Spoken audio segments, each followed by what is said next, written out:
உங்க எல்லாருக்கும் வணக்கம். ஐயோ சீதேசத்தெல்லாம் வருது. எல்லாரும் ஓடுங்க ஓடுங்கன்னு மக்கள் எல்லாம் போயிருந்து ஓடினாரு. திரும்பி பார்த்தா நாகமானு வராது. நீங்க பயந்தீங்களா ஃப்ரெண்ட்ஸ்?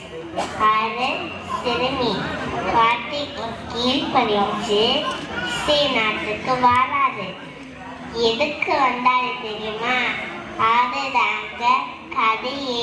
நாகமான் இசை நாட்டுல போய் டிஷம் டிஷம் டிஷம் டிஷம்னு சண்டை போட்டு குட்டி பாப்பேன் குட்டி சேர்ந்தாரு.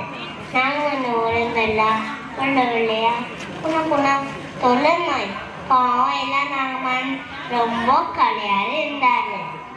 இதை பார்த்த குட்டி பாப்பா எஜமானியாமன்ட்ட போய் சொன்னாங்க, அம்மா அம்மா சபாரியால ரிசப்ஷத்துக்கிட்ட போனா நிச்சயமா சவன் கிடைக்கும். உடனே எஜமானியம்மா நாகமான் கிட்ட இந்த செய்தி சொல்ல நாகமானும் குதிரை மேல ஏறி கிடக்குன்னு ரிசப்ஷத்து முடியாதி வந்து நின்னாரு.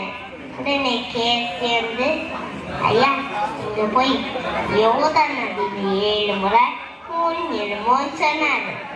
இதை கேட்ட நாகமானுக்கு போய்களுக்கும் வந்து பார்க்கல அப்படின்னு குழந்தை சுத்தம் இல்லாத இந்த நதியில போய் குடிக்கணுமா? கிளம்புங்கன்னு திரும்பி போகிறாரு. உடைய நாகமானோட வேலைக்காரர் வந்து ஐயா ஐயா எளிதானது போய் போயிடுமோ சொன்னாரு. உடைய நாகமான் அங்க வார்த்தைக்கு கீழ்படிஞ்சு யோதா நதியில 1 2 3ன்னு 6 முறை மூழ்கினாரு. போய் குறைவே இல்லைங்க. 7வது முறை மூழ்கினாங்க பாருங்க. வாவ் அற்புதம்! தலைமைக்கும் நடிச்சு நாகமானுக்கு ரொம்ப சந்தோஷம். நாகமான் தீக்கரசி வார்த்தைக்கு கீழ்படிச்சனால சவுல் வச்சாரு.